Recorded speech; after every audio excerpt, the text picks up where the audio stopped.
And hello, good people of the internet. This is Tommy Kelly coming to you from a wet and windy Ireland, northeast of Ireland. And this is, of course, the Tommy Kelly podcast. And on this week on the podcast, what I plan to do is answer some of your questions, some of the patrons' questions, some of the 47's Facebook page questions, and some of CMG and people in general's type questions. Now, I have to start off by saying this is the second time that I recorded this podcast, so those due to technical difficulties, I think is the polite way of saying it, to fucking annoying bastard and things is the more Irish way of saying it. It all went askew. I recorded the entire thing. It was over about an hour yesterday, and through the power of editing, I will let you hear how it came out. Win the lottery. That's not to say that, you know, you shouldn't aim for the moon and you shouldn't, you know, you should limit yourself and your outlook and all that, but you're trying to, you know, build up a whole thing of how to... So as you can hear, it was completely unusable, and I was in, as you can imagine, I was in a great mood once I realised that the recording of the podcast had all be for naught. I'm having a lot of technical difficulties recently with podcasts, so it's just either not recording or recording weird, or when I do it, last time I did it on the computer, the whole thing recorded at a slower speed, but not at a slower speed. It just, you know, when you slow down a voice and it gets lower, but it was at the correct tempo, the correct speed, so it wasn't slowed down, so I couldn't just, you know, speed it up to get it to the normal pitch. Just a number of things. All of these things are said to try us and all of that. So the only thing about it is that I answered some of the questions I felt really well. So I mightn't do it quite so well this time, but maybe I might do better in different places because I've my thoughts more together. I will also maybe repeat myself a couple of times because I am actually going to be repeating myself a lot of these times, so and in my head it'll be hard to distinguish between which parts I actually answered yesterday and which parts I answered earlier in this podcast, etc, etc, etc. So apologies in advance for all of those things, and hopefully I do answer your questions as good, if not better, than I did yesterday. Second thing before we get into that, I just want to say that the crowdfunding for the Brazilian Portuguese version of the Grimoire and the 47's Grimoire and the 47's deck itself has finished, and it did amazingly well. Penumbra Libra, which is a Brazilian publisher and translator and all that kind of thing, had set up this crowdfunding on a website which translates as catharsis, but actually is written cat-arse.me, which is extremely interesting and one of those things that really doesn't probably translate well. So the crowdfunding on catarse.me it's still going up even though it's closed, because whatever way it works, you can you know, you can go, oh, I want this, but I won't be able to pay until this time, and they accept that. So it's a 254% funded, meaning 2.5 bits more than what was needed to fund it, to printers to go ahead with it, and all that happened. So all the rewards were met, so that, you know, whatever way. I don't want to confuse this anymore. So basically, if you entered in and you got certain rewards, a certain amount of money had to be earned for that reward to be released, and all of them got, you know, all the tiers were released or reached and all of that thing. So it's wonderful news. It's coming out in January, as far as I know, and the Penumbra, whatever way that's pronounced, I'm terrible at pronunciation, as you know, as you will hear from my terrible names that I call people, the total mess up I do of people's names. I think it translates as Twilight books. I think I worked that out at one point. But yeah, their products look fantastic. I can't wait to get them in my own hands. Hardback version of the Grimoire would be great. Seeing the deck reprinted with, you know, Brazilian Portuguese titles. We were debating whether we should use both the Portuguese and the English, and I thought it looked just more cooler just with the Portuguese. It has that, it gives it a bit more of a magic feel to me, not being a Portuguese person, so it has that kind of a foreign otherness to it, that, you know, obviously won't translate to people who are actually Portuguese because it's just, you know, their everyday language. But I think the trade-off to get with that is that it's more user-friendly for Portuguese people. So yes, all of that is good, and we're looking forward to that, and great stuff and all that. So without further ado, let's get into the main part of the Q&A section of this podcast.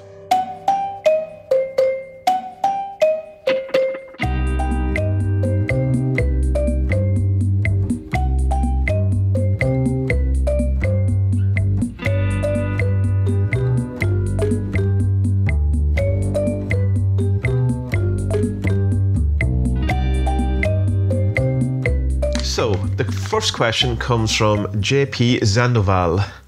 For beginners, what's the best way to overcome skepticism and doubt while building up to results that would be encouraging? Thank you. Now, I think anyone who's been hanging around doing magic for any length of time has certainly gone through this stage where it's almost as if it's all too good to be true, and you don't really want to believe it because you don't want to be the fool at the end of who just give in to these kind of madness.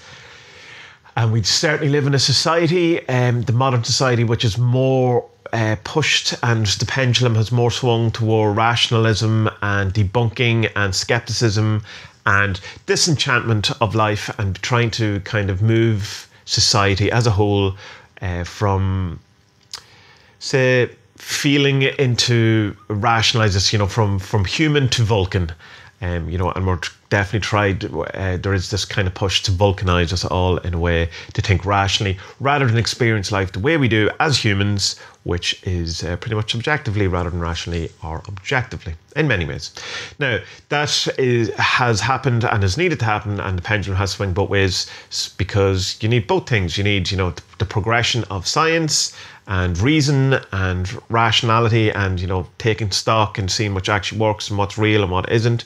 But, it has to swing, and there also has to be a time for intuition, creativity, art, feeling, going with your gut, all of these type of things. And it's just we're in the middle of it's coming out of, I think it's coming out in a sense to the end of the kind of Vulcan rational reductionist materialism world viewpoint, but it's because of the end of how religions, in a sense, or at least the old religions, and it needs just kind of a clear out. But pendulum swing and all that. Anyway, tangent yet again by Tommy. So at the beginning, when you're getting into all this stuff, being in that we are in this climate that this is seen as stupid, and that people who believe in any sort of woo-woo or any of this kind of stuff are definitely pointed and laughed at by people who consider themselves more intelligent. It's not something, any kind of belief in anything other than scientific, rationalist, reductionist materialism is deemed unintelligent, and you're a buffoon, or you are some sort of lesser being if you have anything other than believe what is exactly in front of your eyes. And even you're not meant to believe your own eyes, because that's deemed unreliable, and you can't use your own consciousness because that actually is deemed to have not existed, just an epiphenomena of the brain and all these things. So it's very hard within that kind of climate to have any sort of thoughts of magic or whatever that you would that you need to build on. So you don't want to appear foolish and all that kind of thing. So that's the climate we usually go into magic. Not always. Some people will probably have grown up with maybe people who are practitioners or had some sort of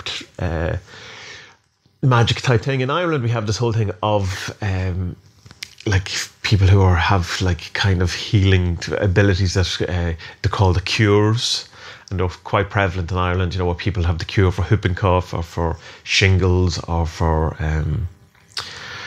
colic, or any of these type of things. So there's this kind of underbelly of kind of healing superstition woo-woo that goes on, and that has not really fully gone away, because I've talking to nurses and stuff recently who kind of sneak people in to hospitals and stuff in the last couple of years to cure, to use the cures. One in particular was a burn.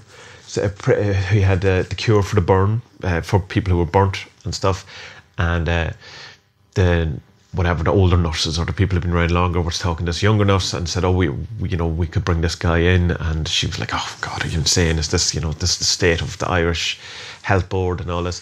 But came in, and it was a fantastic recovery of this young girl who'd been burnt or whatever. Unbelievable, how did this happen? And so your one was totally convinced. And then, of course, the next time someone came in that was burnt, she rang your man again and came in, and it made no difference. It was not, it didn't have any effect on this person whatsoever. So that's why I think these things are hard to completely, why they don't leave us completely, leave society, whatever, because there seems to be something in it. They seem to work sometimes, and when they do work, it seems to be unbelievable and stuff like that.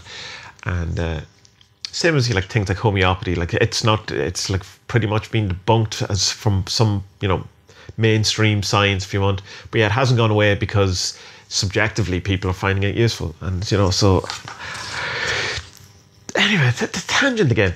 So the thing about when you're starting off, the other thing to watch out for is that initially when you start doing anything, and particularly in magic, you will have a lot of success really early on, huge successes that then very quickly disappear, and then you kind of go into the desert or the desolation area, and it takes you a long while to get back to that kind of prowess or that kind of level of ability or those kind of success. And I don't know why that is, but it's so reported by like so many people. It's almost ubiquitous in the sense that it's, you know, it's everyone's kind of experience that once you get into magic, you have like immediate brilliant successes. That, you know, in some way convince you, oh, this is real, and then it goes to shit fairly quickly, and then you have to do the work again, and, you know, work on yourself, do meditation, you know, do your study, your research, your magic diary, all of those type of things. So that's something to watch out for. It's almost as if there's a kind of like a beginner's luck, or it's just kind of if you want to see there's some sort of agency to this kind of thing, it would be that, like, as almost as if, okay, this is just to prove that it works, but now that you have to go and do the actual work, you know, you have to go and learn about it, whatever. This is just kind of the proof of concept. But it's in that kind of switch between having successes to a long time where to build back up to it, you can get very disillusioned and feeling that it's all rubbish, or as my metaphor or analogy, whatever it is, one of those things, that you feel like you're the pauper, the poor person standing outside this huge banquet hall filled with people inside having a great magical time, and you're outside, you know, not being able to do anything, thinking it's all rubbish. So the things to do when you're starting off or whatever to kind of prove is to do small things rather than huge things. Don't do grand gestures, don't try to change the world. First thing people try to do when they get into magic is to try to win the lotto jackpot. That's nearly always the first thing people do, because people usually come to magic in dire need or in dire straits. The very few people come to magic because life is wonderful and everything is working out for them and they have no problems. So usually you're coming to magic in some sort of way, or any kind of spiritual belief, or any of these type of things, because you have a need. There's some sort of need, and rather than trying to create or fix that need, our first thing is to try to make sure that we never have any of those needs, you know, that we never are in that position again. So or we would logically go, well, if magic is real, then, and you can you know, you can affect reality outside yourself by doing these things, then why can't I win the lottery? I'm going to do the lottery. Look, I haven't won the lottery, magic isn't real. Gordon White talks about probability enhancement as being the kind of the, as far as I know, his kind of, in one sense anyway, the agency or the thing that works, how magic works. So you're enhancing probability. That's unfalsifiable in many ways. So I think it's a good theory. It's a good thing to act as if that's how magic works and all that. But it's, you know, you can't. A proper scientific theory has to be, you know, you have to be able to prove it wrong. You have to falsify it, and you can't falsify if it's probability enhancement, because you can't ever really know the probabilities, and you can't see if it's been enhanced, or you can't, you know, strictly test them. So, but the idea being that if it's 500 million billion to 1 that you will win the lotto jackpot, you do your magic and you've reduced that to 250 million billion to 1. Your magic has certainly worked, and it's worked massively in that it's halved the probability of you winning something, but the probability is of such a magnitude that it's totally unlikely.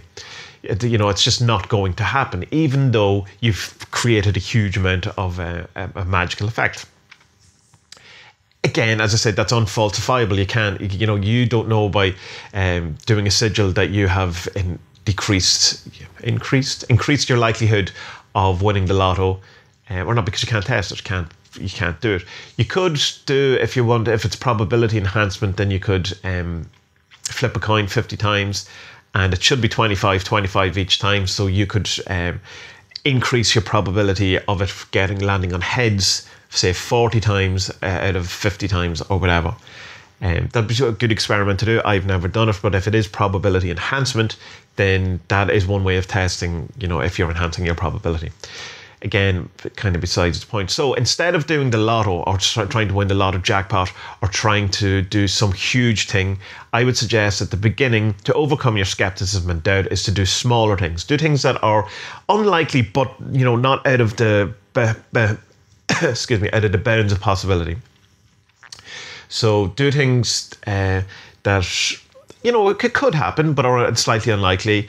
An increase in wealth, a pay rise, all of these things, rather than becoming independently wealthy, or have a reduction in your cost of living is a good one, rather than not having any, having all your bills paid and all this kind of stuff. So think kind of that whole saying of what I go back to, tend to the part of the garden that you can reach. So don't be trying to win the lottery. Don't be trying to get world peace. Don't be trying to dramatically change the world or your surroundings ever.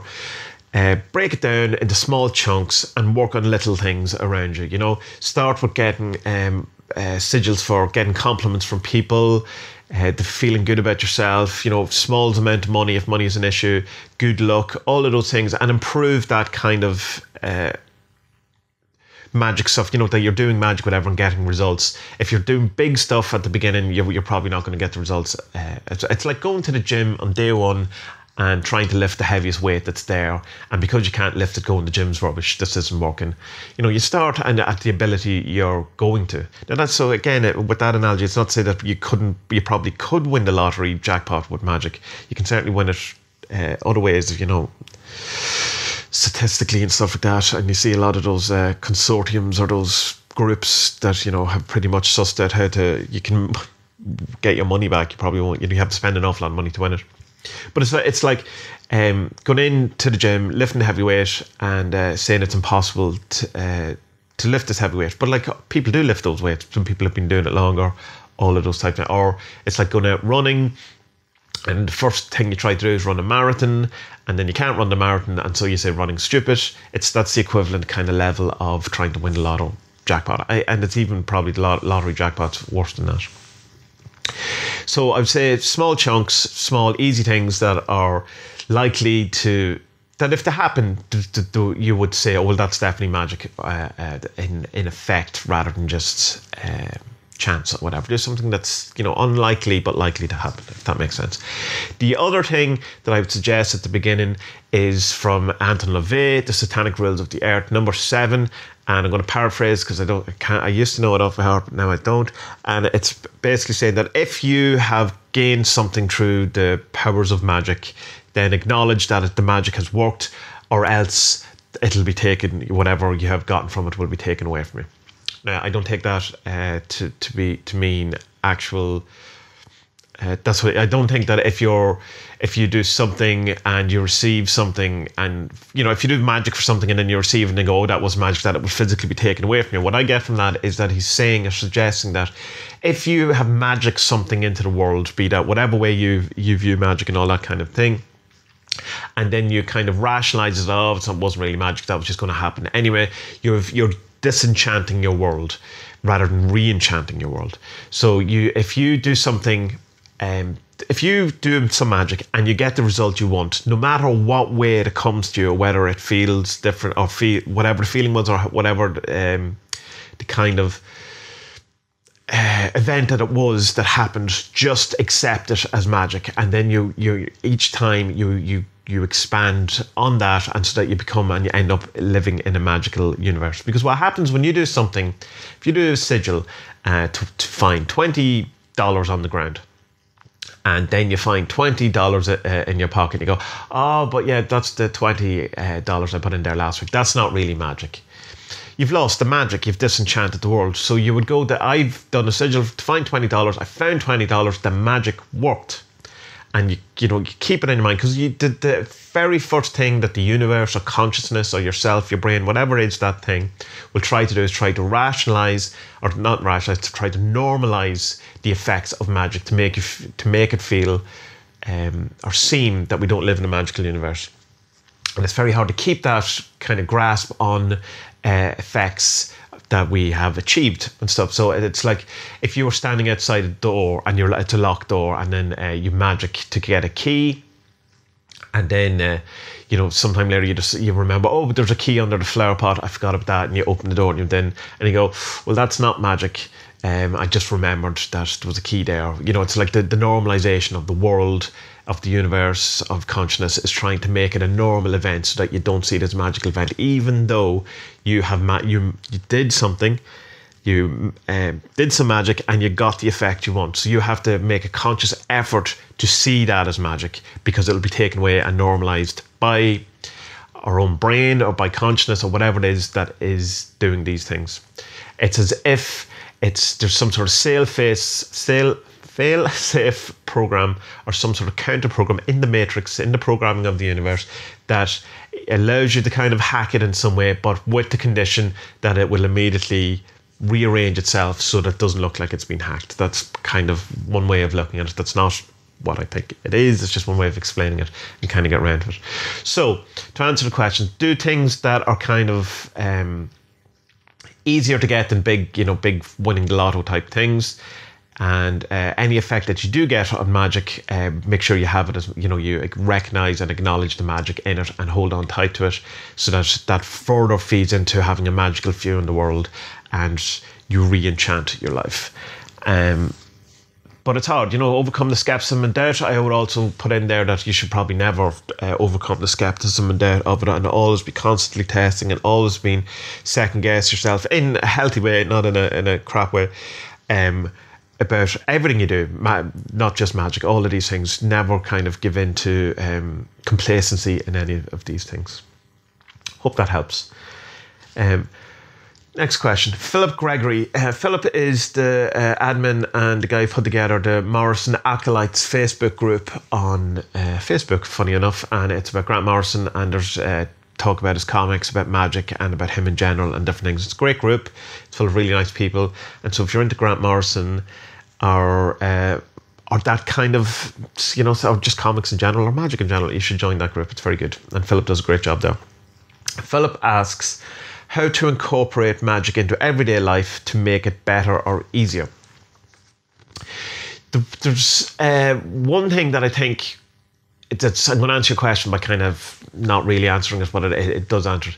The thing that we've kind of lost, I feel, an awful lot in today's society, through the death of religion and through the death of superstitions, and we become more secular and more rational, and all of that is great, and all of these things, and vast improvements on it has brought with us vast improvements on people's lives, and on things like poverty and the general state of the world, and wealth and all that. And we're probably the wealthiest we have been as a whole now, even though there's pockets and huge parts of the world that are in terrible poverty and all that. I'm not saying cured everything, but overall the kind of scientific push since the Enlightenment has certainly moved the earth along, or life along, in a particularly positive way. It has also its downsides and all that kind of things. We talk about that all the time. But the major thing that I think that has been lost in all of that is this idea of sacredness, because it's been kind of thrown in, or in with the religion, and kind of all thrown out. And I think a great way to incorporate magic into your everyday life, to make your life better, or to make your magic better, whatever, is to try and encourage this idea of sacredness in your life. Be that a sacred space, or see your life as sacred, or whatever it is. And one way that I do that is that every day I have an altar, and on it I have various different things. There's Saint Cyprian on it, there's Baphomet on it, there's Ganesha on it, and that's at the minute. It's a living altar, man. So it kind of changes depending on what I'm trying to do at the time. I also have a separate altar just underneath it, which is more of a working altar, which is mostly empty, and just that will have whatever accoutrements I'm using at the time, whatever I'm working on at the minute. It's full of 47 stuff, because that's what I'm working on. So every morning I come in, I light some candles and I light some incense, and I also offer some rum and stuff at different times to Saint Cyprian and to Baphomet. Don't offer the rum to Ganesha, because it doesn't seem appropriate, and in that people say, oh, he doesn't like it and all that. To me, that's what I think people are saying. It doesn't seem appropriate. He's not a rum type man, he's more of a Maltesers type man. And the reason why I like the candles and I like the incense and do these kind of daily offerings in a sense is not in some way to appease or petition or try to get in good favour with these spirits or these ideas or these energies or whatever we've decided to call them. It's to remind myself to have a sacred space and to have somewhere that is greater or elevated above the mundane kind of existence and our day-to-day lives, you know, to remember the kind of otherness of the world, the mystery, the vastness, the greatness, the magic, the other, that kind of feeling. And so it's to put myself in tune with that, to have a part of my life that is sacred. It's a sacred space, and so it's also something that you would not have anything profane on it. And you'll be your own judge of this, because, so it's not. You have your own taboos about what is profane and what isn't. So for me, it would be to keep it clean. It would be not do anything weird in front of it. If consider what you would do in front of the altar or in the room the altar's in, that have it as if it was the equivalent of a family member or a relation or a friend in the room. So don't do anything in the room that you would do if your friend was sitting there. So don't be masturbating in the room, or don't pick your nose in front of the altar, or whatever it is. It just kind of keep it kind of non-profane and that kind of thing. In the thing that you're trying to create and cultivate this sacred space and something that's sacred and something that is kind of better. So the lighting of the candles and the incense would be a case of, in the George Harrison documentary by Martin Scorsese, he's talking about him having this meditation room and his incense, and he lights the incense, and every day he offers it to Krishna, which was his personal deity, or his kind of how he approached the sacred.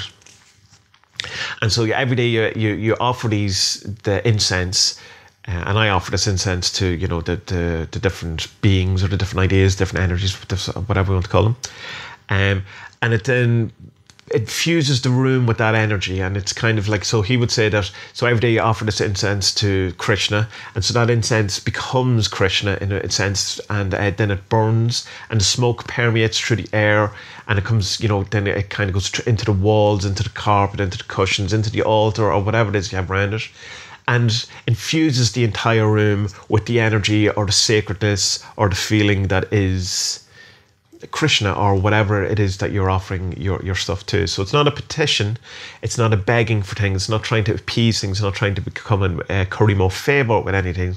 It's to infuse the room or the altar or whatever it is with this energy, this idea, and the sacredness, to have this kind of sacredness that has been, in a large extent, removed from modern society or modern living and stuff like that.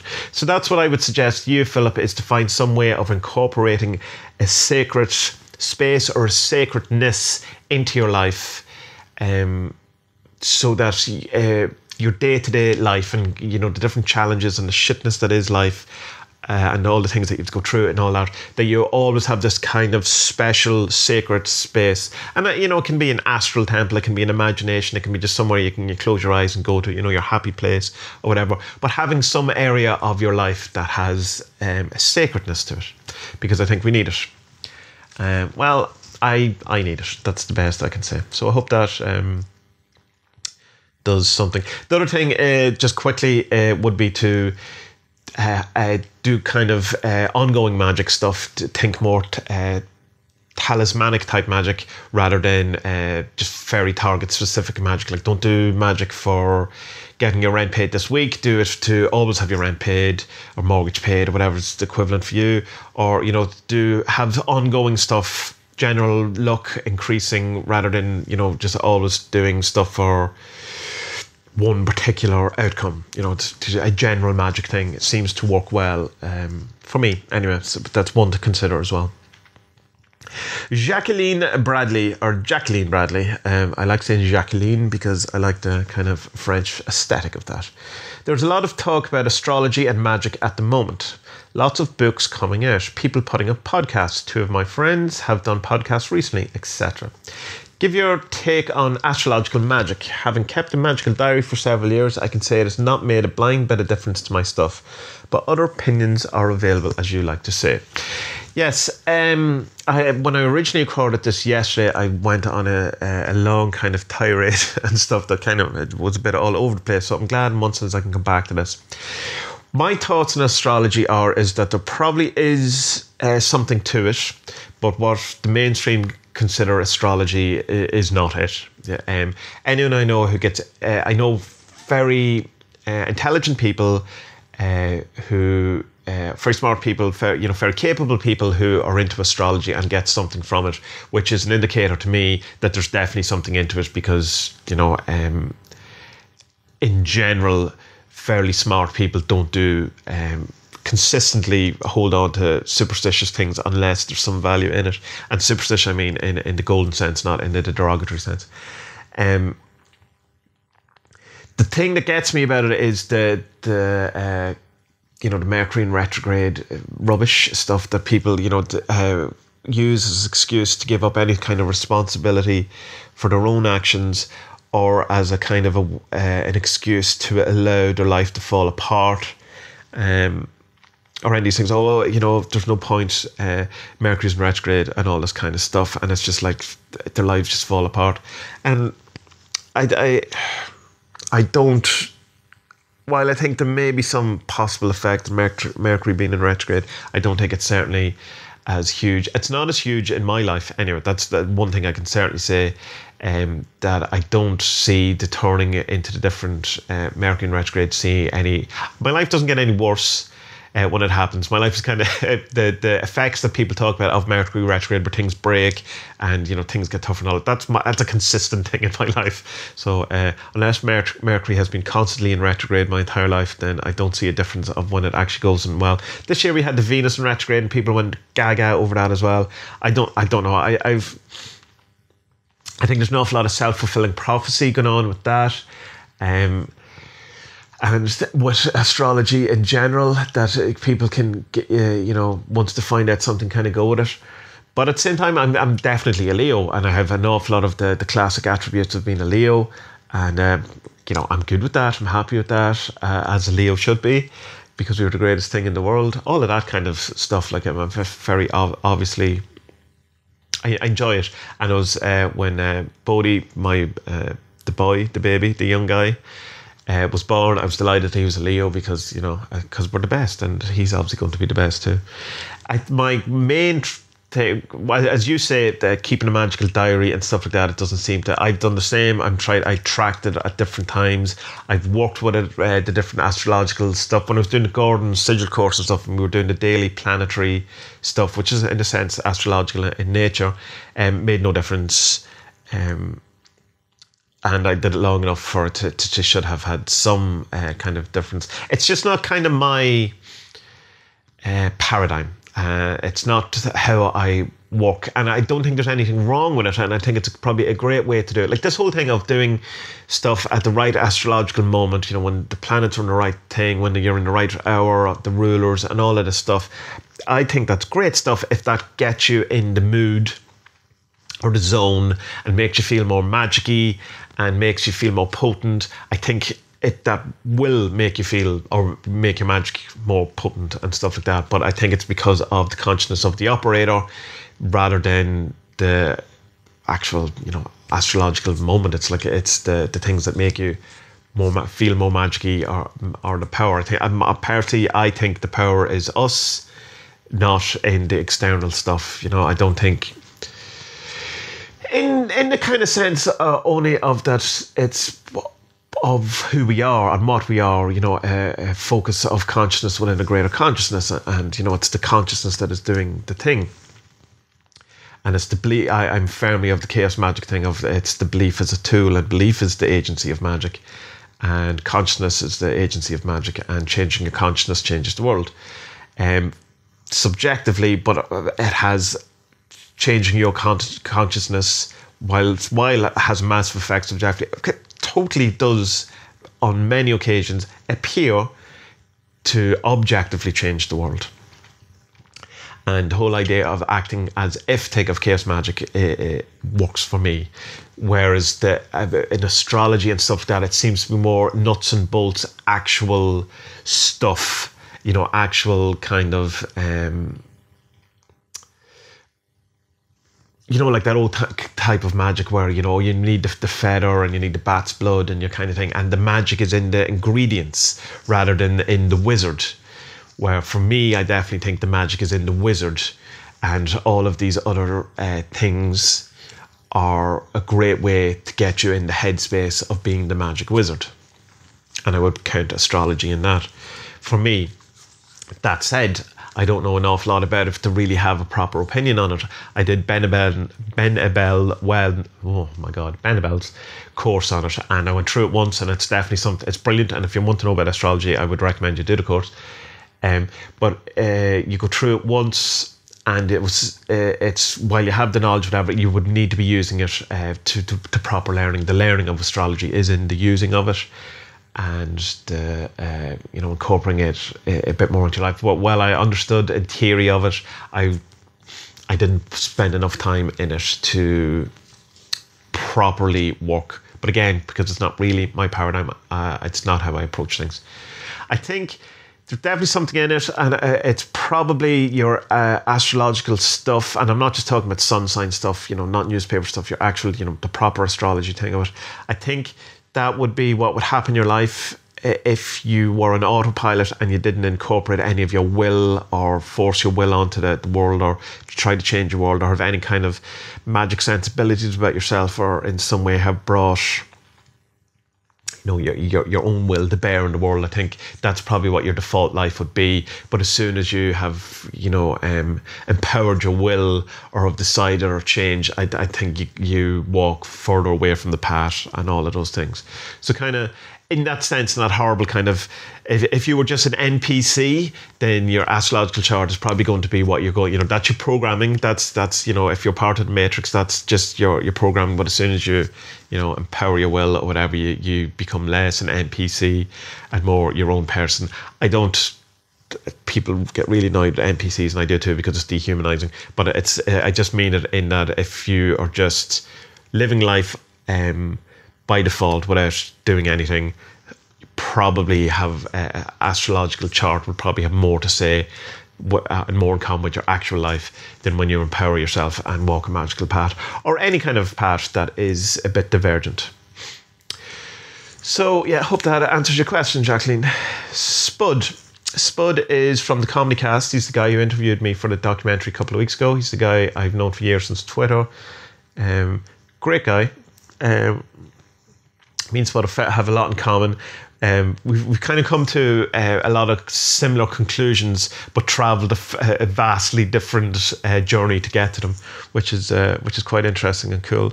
So a lot of common ground, being very different people, which is interesting, because an awful lot of times when you are very different people or whatever, you kind of, I don't know, kind of, it's the magnet thing if you push away or whatever. But there is that thing of opposites attracts. But I don't think we're opposites, because we're very similar in many ways. Anyway,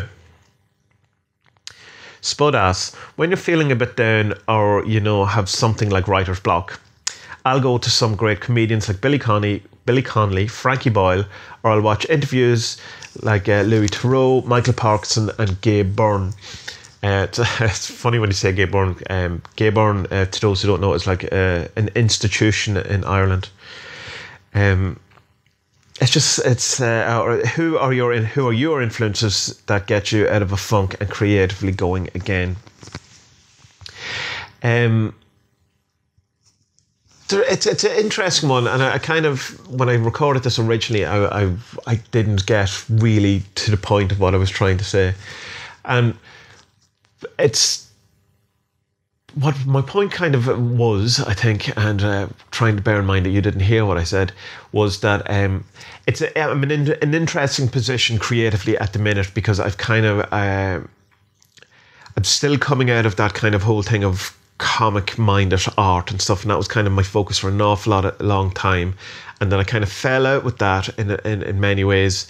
More the process rather than the art forms. And mainstream comics are terrible and they're boring, and it's the recycled stuff, and it's always rebooting, and it's the same stuff over and over again. And it seems every time I buy a Batman comic or look for a Batman comic, they've restarted from the beginning again. Year one has been rewritten, you know, they're going back to the first year again. It seems like everything is constantly rebooting, and that the cycles between reboots are getting smaller and smaller, so it's become so boring and predictable and restrictive and smaller and smaller and smaller, and that my whole buzz that I used to get creatively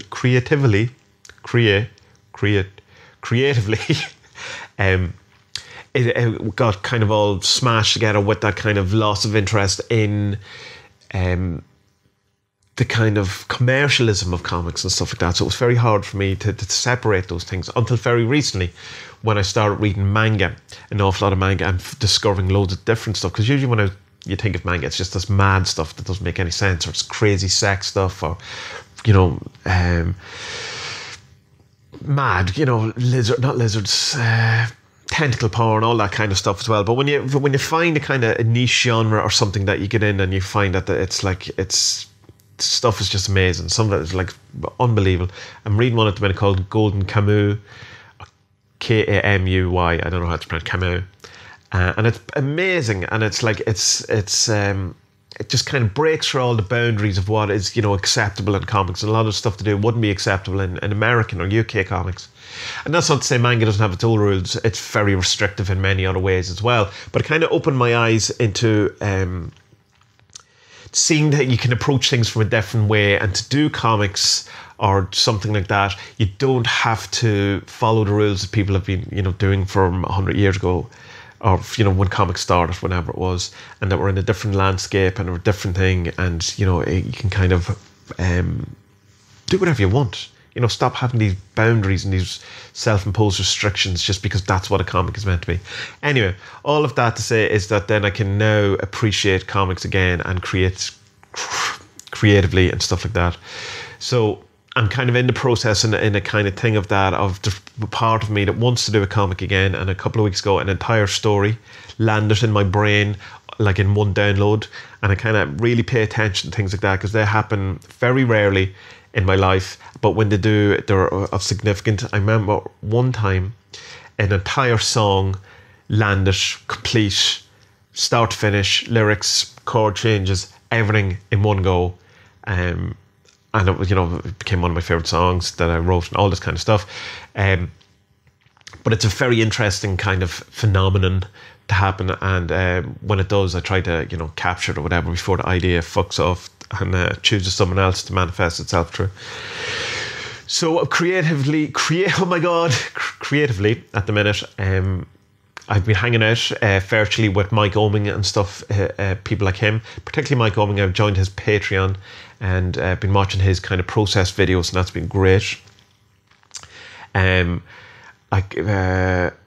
kind of, what I usually do to try and boost my creativity, or to get, you know, if I'm feeling in a slump or whatever, is go learn something, go do a course, go, you know, do some tutorials on YouTube, try and up my game technically, you know, find some new Photoshop tips and tricks to do, something that, so that you're improving your technique, rather than just your ideas. Because what I've found, that you can have these brilliant ideas, great ideas, but if you don't have the means through which they can manifest, as in you technically can't do it, you can't draw that, you can't put that together, say you're doing I don't know, 3D stuff or whatever, and you just don't have the technique to be able to physically make that 3D box or whatever it is that you're making, your ideas become kind of watered down a bit, and you don't get these great ideas. So you have to up your game technically constantly, so that you can have better and greater ideas. Well, you'll have the great ideas, but you just don't have a way to manifest it or put them into the world. So a way I do whenever I'm feeling a slump is to try and improve myself creatively, or technically, I mean, so that the bigger ideas have a place and a way to manifest. Because that thing, Alan Moore's idea space stuff that he talks about, where he says that we're surrounded by the, the small ideas, and these are the ones that most people grab onto. When someone starts writing for the first time, these are the ideas that are revealed to them because they're just in front of them, and they appear like they're great ideas, but they're not. They're just new ideas to you because you're just, you're discovering this new landscape. But that pushing further out from these kind of small ideas that anyone can grab, or the bigger ideas, the ones worth doing and way far away from you, are the grand ideas that change the world and are harder to get and harder to manifest and all of these things. And the one way of manifesting is to become technically more proficient, so that these ideas have an actual way of coming true, fully formed, rather than you having to water it down to manifest it with the ability you have. So if you have this great idea for say a pose, a particular action pose or whatever, but you can't actually draw it, you have to water it down, you have to change it, you have to make it a lesser idea. So the greater ideas need greater technical achievement. If that makes sense. Not really sure that's answering your question, but it's kind of what was coming to mind when I was talking about it. But it's interesting that you say that that you would go to these comedians and stuff. My security blanket for a long while was Eddie Izzard, and I would just put him on in the background. I know his videos inside out. I could do the stand up, a lot of his videos myself, just because I just have seen them so often. But it was just something that, particularly when I was living in Monaghan and I was away when I was younger, in my early 20s, and I just new town, and I was living on my own and working in a record shop and all this kind of stuff. And I'd come home and put it on just to kind of touchstone with who I am, and to feel kind of, I'd say, a comfort blanket or whatever. And there's something that's important when I always come back to your early influences, because particularly with Magick and stuff, I will always go back to Stuart Wilde, who's my biggest influence, my early influence, even though he, we diverge at many different points. Just because, so you go out into the world, you learn all this new stuff, you learn new things, you're pushed, your boundaries are pushed, there's new experiences, new ideas, all this come in, and then you try to incorporate all that stuff back into yourself, and the way to do that is by touching ground with your original ideas, why you were doing it in the first place. So it's great to go out in the world and read all about Luciferianism, and then come back and then incorporate all that you've done by hanging out with Stuart Wilde, in my case, for a while. Or go out into the world and look at all these comedians and this different type of comedy and this different thing, and then come back and go to sit with Billy Connolly for a while, so that you can incorporate a way, you're getting your kind of perspective back, and you can kind of make sense of all this stuff. And is this useful? Is this stuff I want to hang on to? Is this what is kind of going on? See things from that kind of point of view. So I totally understand going back to the big guys, the good guys, the original impetus for why you got into comedy in the first place, and that sort of stuff. So that's so that's what I would do. I up my game technically, and then I kind of try to incorporate everything else I've learned by going back to the beginning of whatever it was that got me in. If that's comics, it's go back to the people like, say, Mike Oeming or Bruce Timm or Jaime Hernandez, Dave Sim, all these people that were the reason why I wanted to draw comics in the first place. But each time I go back, having incorporated all the other stuff, like the manga stuff or whatever that I've learned by looking at other art and all that kind of, and incorporating it. So each time you go back to the touchstone, even though you're kind of resetting yourself, it's resetting yourself on a new tier each time. Hope that makes sense. It does in my brain anyway. Paul Orr, what magic insights have you had from having a baby? Well, this is an interesting question. The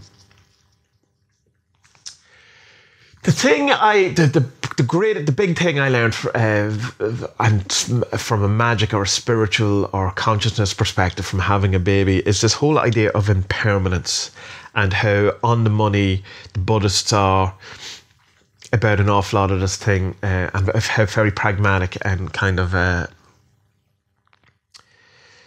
it's like this, like, because babies grow up so fast, whatever, and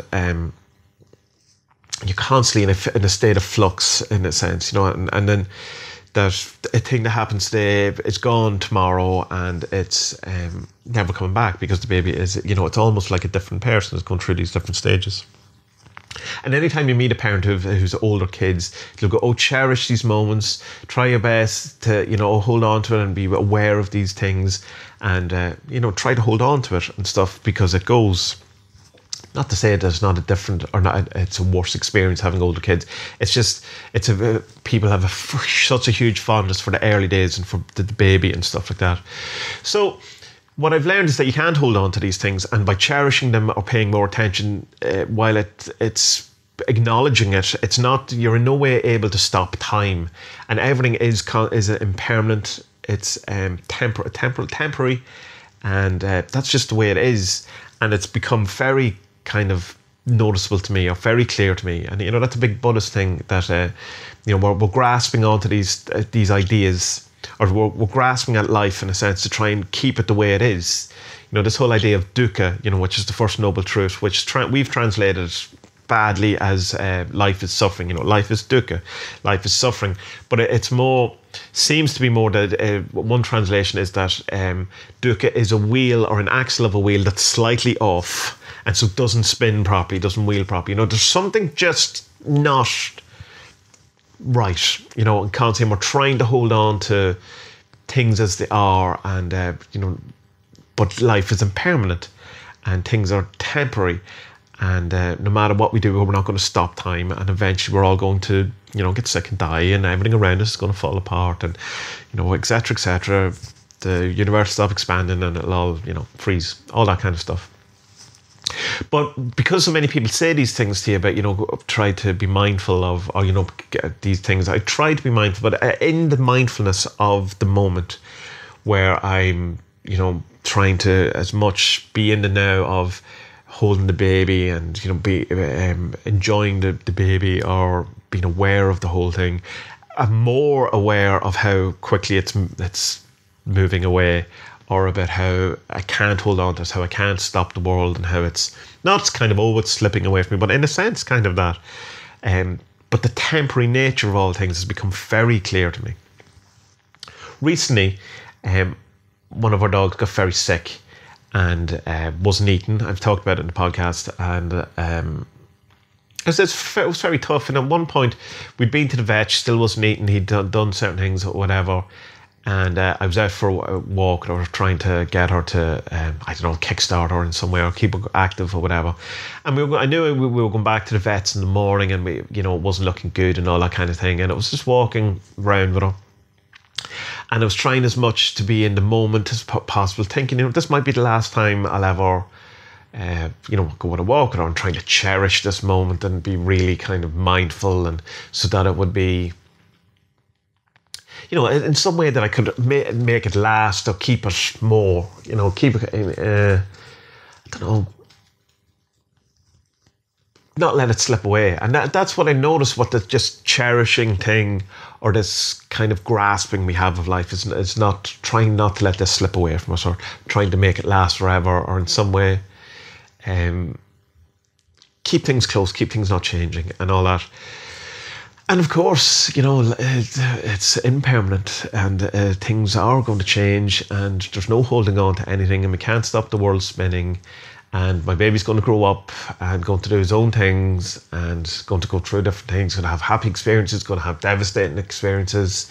And you can cherish these things all you want, but you're not stopping them. And eventually, in a couple of years' time, I'll be in a supermarket somewhere talking to a friend of mine who's just had a baby, and I go, oh, cherish these moments and all these things.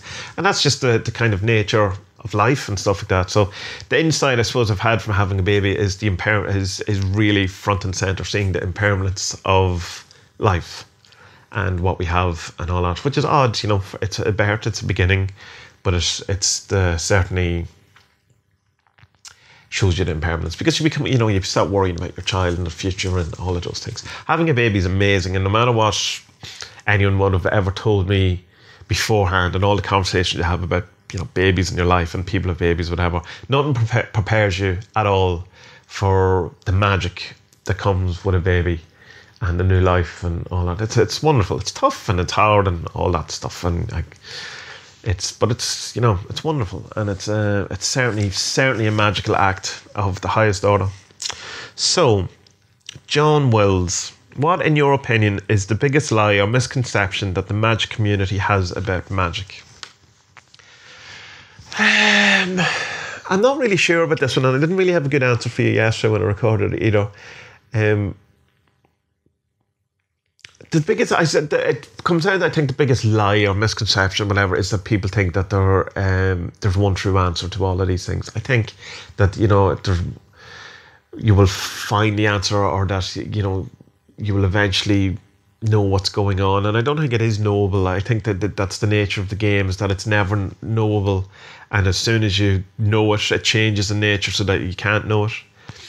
Almost as if the universe gets more complicated, the more complicated we become, almost as if it's all within our minds and it's all kind of not real anyway. In the sense of that, you could probably think of it this way, that maybe when we were less evolved as we are now, say, that the universe was less evolved too, and that, that it was as we evolved and our ideas evolved and our consciousness evolves, the kind of matrix around us evolved too and became more complicated and stuff like that. And as we grow more complicated, it too will become more complicated. So that there's never a chance that you will know the answer. Like, what is magic? We don't know. It seems to be a thing. It appears to be, but it's unknowable. And I think when people start saying they know it, or start demanding that their UPG should be should be acceptable to all, that I think that's when we start getting into danger. I think everyone should do what they want and do, experience life whatever way they want. It's the encroaching on others is the issue. But, it's more complicated than that, as we've talked about before, that sometimes you have to, push the boundaries of other people to be allowed to have your, not your say, but your, to be represented equally, like I say, black people in America had to force white people to accept them as equals in many ways. So it's not just that you do your thing and don't annoy anyone else. It's more complicated than that. And there's a very lack of tolerance of other beliefs. It's so weird in I think that's all communities, so I don't think it's just the occult or magic community, where people have different ideas, and they will argue rather than sort of join together and kind of what they have in common, to kind of attack each other in what they disagree with. And lots of people are experts. Everyone seems to be an expert, and that's it. I don't think there's a big lie or misconception. Huge thing that they're all kind of small, probably more insidious type things. Sarah K, with your work on the journey finished, what is your next project or projects? Project or projects? That's funny that I pronounced them differently when I put an S in it. Projects. Funny accent. What are your plans for next year? Well, yeah, so I finished my work on the actual writing and drawing of the journey. That was a whole year of doing 12 servitors, 12 monographs and stuff, and I'm glad that's done, because that, even though it seems like an awful lot of work, it was an awful lot of work. But my actual work on the journey isn't finished, because I still am in actually doing the work of it until the end of this month. And what I was going to do is going to put all that stuff together as a book, but I'm not doing that now. I'm going to just keep that as part of the Patreon. I'll probably rewrite some of it, or at least not rewrite, but proofread. Gets Robbie or Michael to proofread it, and put it together a bit better, because there's definitely some mistakes and some typos. People along the way have been pointing stuff out to me, and I've been kind of putting it to one side. I will get to it all at the end. And I definitely want to redraw at least partly some of one of the artworks, in particular the family one, that I just didn't. I don't like it. It didn't work for me. I ran out of time at the end and just didn't fully work, so I want to do that. I also want to put together all my notes from the year as a kind of a PDF or a document as well. Not in a kind of way of saying, oh, this here how it should be done, but more as a roadmap for anyone else who wants to go through it again, or go through it to see, what I did, and kind of as an example, rather than this is how to do it. Just this, these are my notes. This is what I went through. I'd love to do a comic again. It's just trying to find the time. Having a baby is as wonderful as it is certainly thrown a spanner in the works of time and doing comic is a tremendous amount of time, and it's a huge commitment, and I might not just be right in the moment to be able to do that. I can do a lot of the groundwork for it and stuff like that, but the consistency and sheer hours that you have to put in to do it, I might just not be in the right place to do that right now. That might be something I might have to leave for a while until the baby's a bit older and a bit more established in our time and stuff like that. But I definitely want this. The first time in years that I felt I wanted to do a comic again, and I have something to say, because I always said I've said all I want to say in comics, and it turns out I haven't. I definitely have, as I say, this idea for a new comic, which I'm very excited about. Now that the 40 Servants video course is done, I want to do more advanced videos on 40 Servants and stuff, and that'll all be just Patreon stuff, because I like the kind of, in a sense, the paywall of the Patreon in that it keeps out idiots, in a sense. And I don't mean idiots, I mean like kind of your troll kind of stuff. Not that I'm fairly well insulated against that kind of stuff. Anyway, I don't get an awful lot of it. I know a lot of people do. I know Gordon White gets an awful lot of it on YouTube, and certain other people have got, you know, awful stuff on different comments. I get 99% of my comments or interactions with people are wonderful. I'm very thankful for that. But it's also because I'm fairly kind of careful about what I say in many ways, and don't push the boat too much on my very public stuff. To a certain extent, I mean, I'm not hiding anything either, or not refraining from saying stuff. But I think behind the paywall of the Patreon is great to do more advanced, more kind of out there videos or ideas and stuff, because it's a more acceptable audience. People have, invested something in it. They're here to, they know what it's about. They're here. That's what they're here to talk about, to support and so it's easier to do that sort of stuff. Be that magic videos, art videos, all of these type of things. Just be a bit more open in that. But certainly more magic stuff to be done video-wise in Patreon. I've a huge to-do list that I still haven't got through. I want to new artwork for the website, new artwork for the podcast. Like, I know what it is. I just have to get the time to actually draw it. I have to reorganize the Adventures in Woo Woo website, just sort out that menu system and reorder the whole blog itself, because it's it's somewhat messy. It can be better. Do more with the YouTube. I've a couple of ideas for the podcast too.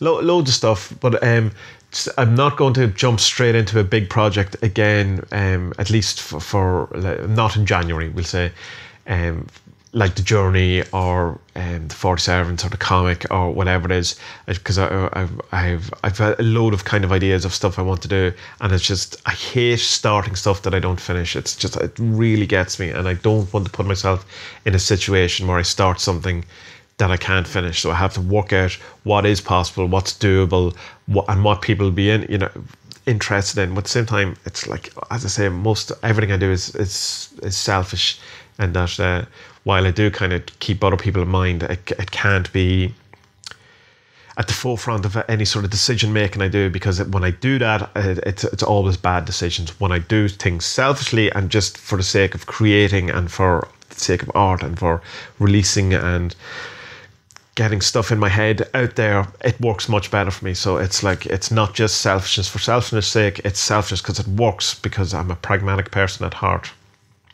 So lots on. It's just rather, I think when you announce stuff and then don't do it, it's a disaster. When you announce stuff, you also deplete the energy of it as well. It kind of has that, in some sense, has a way of manifesting it. So I don't like talking about stuff until they're mostly done or whatever, so that they have an actual, the manifesting is the actual project, rather than sometimes the talking about it can be the manifestation. If you're any sort of way creative, you'll understand what I'm saying there, I think. If you're not, just trust me on it. So yeah, lots to come up next year, and I've loads of kind of group ritual stuff that I really want to do. I'm looking forward to.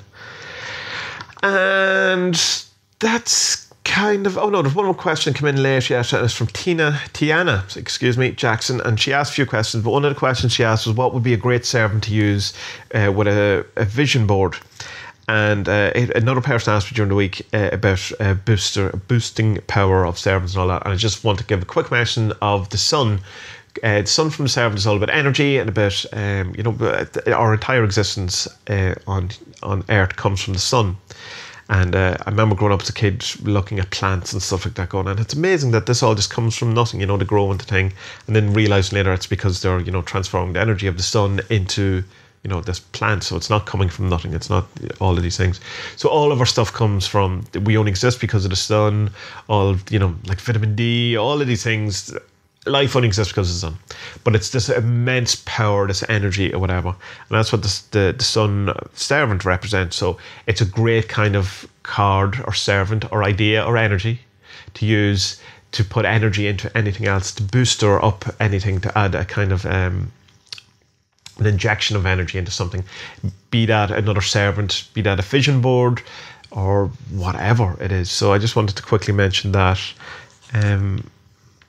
Yeah, so that's all the questions. Hopefully this recorded. If not, I will scream the house down. Yeah.